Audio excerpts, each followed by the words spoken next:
Welcome everyone to our second webinar in the series about SEO. This one is an advanced guide to SEO. My name is Dominique and I'm an online marketing professional here at Melbourne IT. On the line we have Drew and David, and they're our SEO experts. Before we get started, there are a couple of housekeeping things to go over. At the top right-hand side of the screen, you'll see a control panel. This is where you can let me know during the webinar of any technical issues. If you can't see what I see, if you can't hear me, let me know as soon as you can and I'll try to fix it up for you. Today we'll be going through some statistics on SEO, how search engines work, and the components of a good SEO strategy. In the spirit of being social, we're going to be answering any questions you may have using Twitter, keeping in mind, of course, that the questions will need to be 140 characters or less. If you don't have a Twitter account, you can connect with us via Facebook, or you can send an email through to us as well. Or you can ask Drew or David a question whilst I'm conducting the webinar. Our webinar should run for about 15 minutes, and throughout that time you're encouraged to chat to David and Drew. After the webinar you'll receive an email that will contain a link to view the recording and the slides for your reference. So don't worry too much about noting down things that I talk about or anything like that, because you will get stuff afterwards that you can go through and print it out and have a look at it yourself. Okay, enough of the boring stuff, let's get right into it. To start us off, I've included a quick slide that demonstrates the value of a good SEO strategy. Search engines are the #1 driver of traffic to our websites.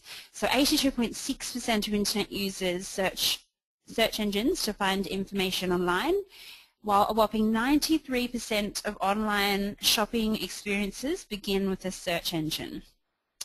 And statistics from StatCounter show that the vast majority of online users used Google, which accounted for more than 92% of search engine traffic in 2010. Now, of course, this doesn't mean that you should be ignoring other players like Bing or Yahoo, etc.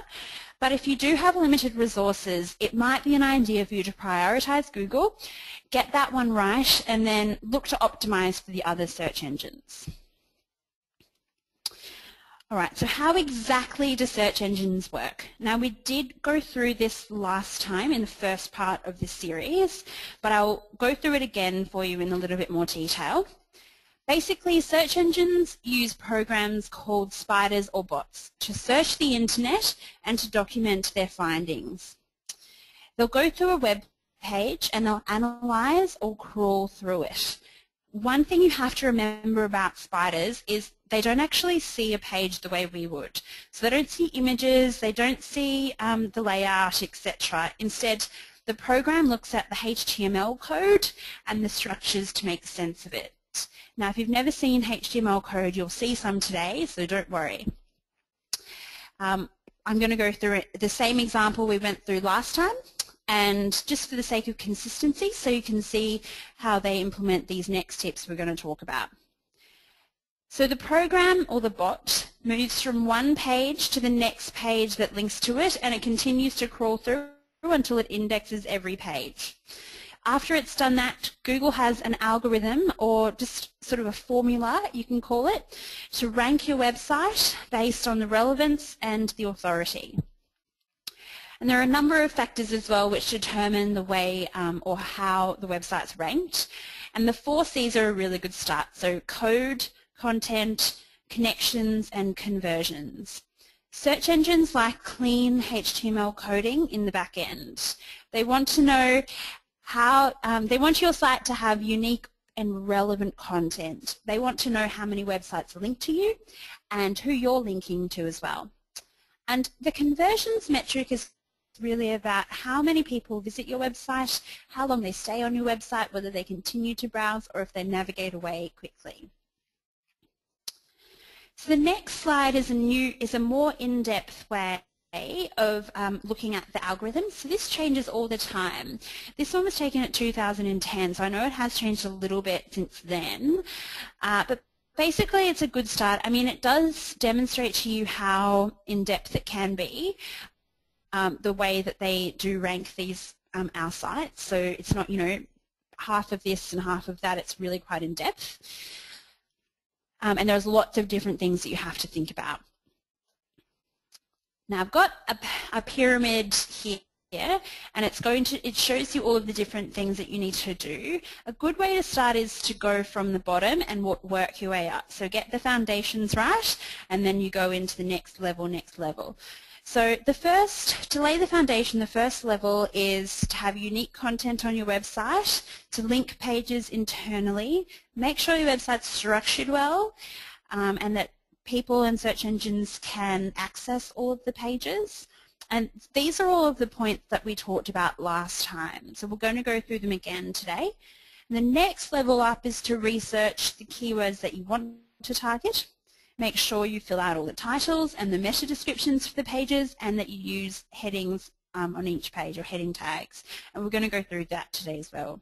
The third level is to start building links to your website. And lastly, it's all about social, so connecting, sharing, encouraging people to do that with you. Now let's go through the 4 lessons, and then we'll have a look at the example, and I'll try to show you where they've implemented, if they have or if they haven't implemented those tips. So the first one is structuring your website so it can be crawled through easily. The structure of your site is really important for good SEO. It needs to be easy to navigate for the user, and also for the Google bot or the spider. If the spider can't crawl through, it won't be able to index all your pages. So if you have 10 pages on your website, it may only index 5, 6, depending on the way it links and if there's bad code or that kind of thing. It's important to have URLs that are named properly as well, so you can name them with keywords, name them so they make sense. Every URL should have a unique name. It's also important to include a sitemap on your website so the Google spiders can see, and it's also good for users as well. Make sure you check all of your links work too, using one of the link checkers we showed you last week. You can get them easily, plugins, that kind of thing.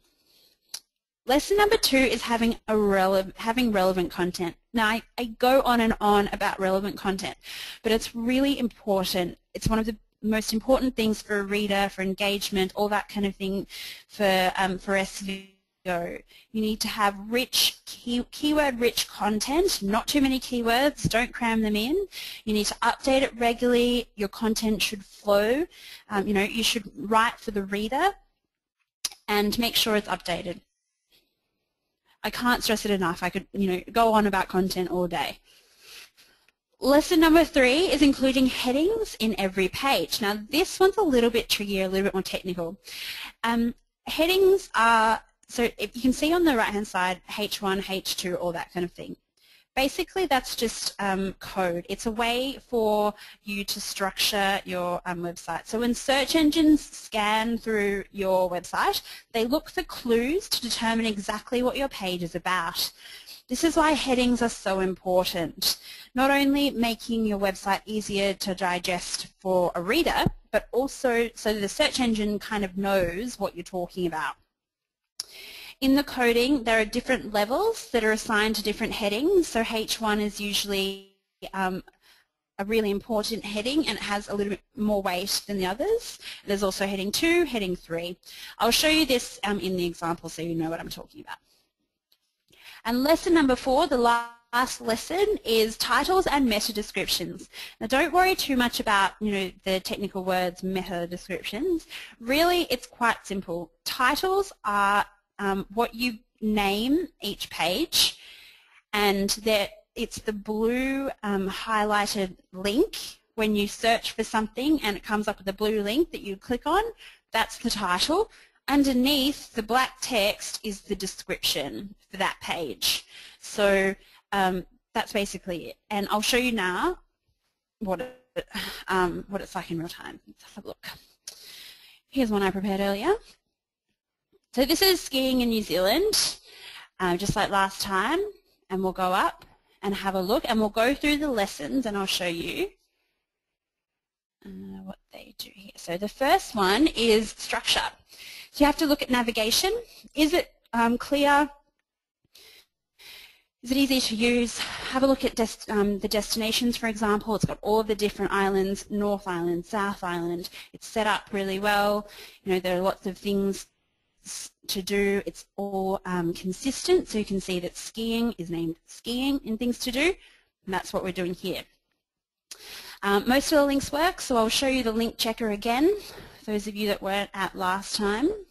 Now you can actually get these, you know, for free if I'm using Google Chrome, because Google Chrome's well set up for work like this, and you can get from the App Store just free link checkers in there as well, and I've just downloaded one. And you can see that the link results, 100% of them work. There are 2 red flagged ones in there, but most of the links work, so that's good. Now I did have a look and see that there actually isn't a sitemap, so that's an issue, but something that they can rectify easily.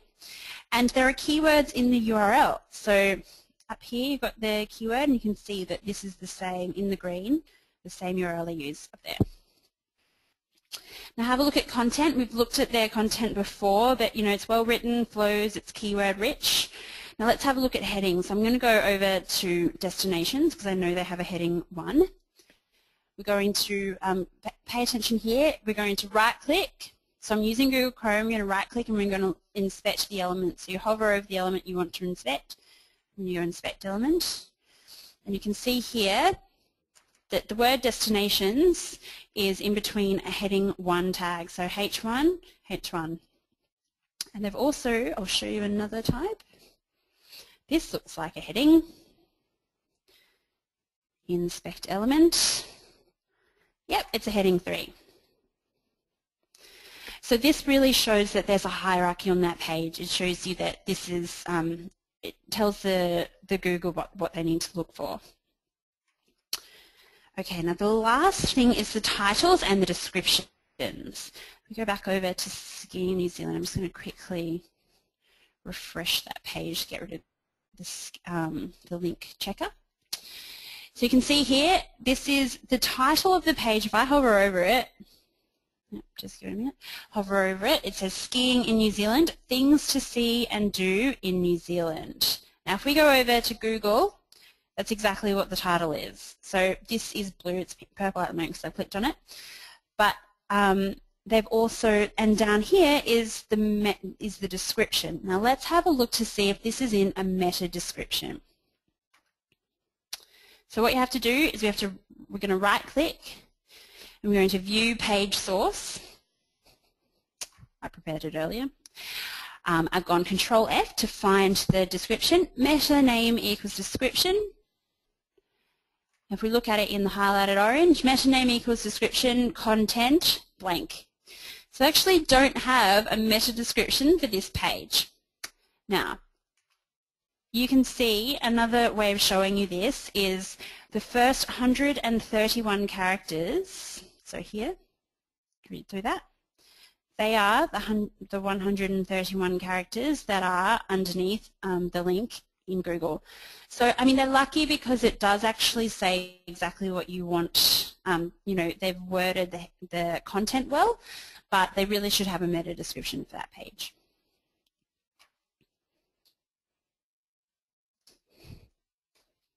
Okay. Oh, no. My computer is thinking about it. Oh, wow. Okay. So, if you do nothing else, make sure you include keywords in your heading and your opening paragraph, write unique content, refresh your content regularly to encourage search engine spiders to visit your website more frequently. And make sure all of the links work on your website. Name your web pages with relevant keywords, include a heading on all of the pages, include the titles and the descriptions, make sure they're relevant, and start using Google Analytics as well. So it's a good tool, Google Analytics. I'm not sure if you're already using it. If you are, that's really good. But if you're not, get onto it.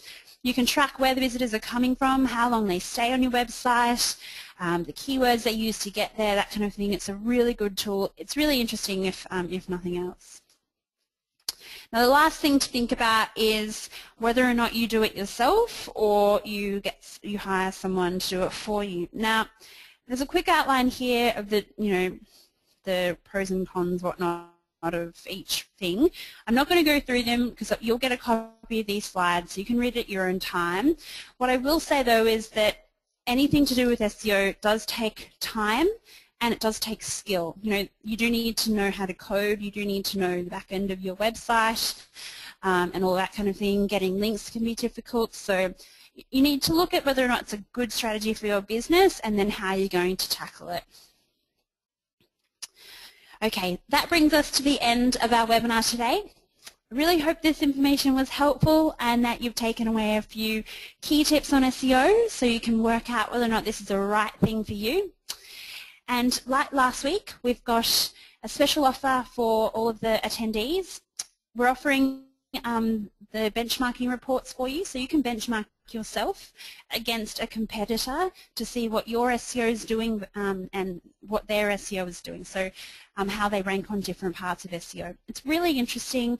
It's a great free thing that we're offering at the moment, so if you'd like one, you can type in report and I can get someone to generate one for you, or you can click on the link that Drew will share and just pop all your information in there and we'll get you a report.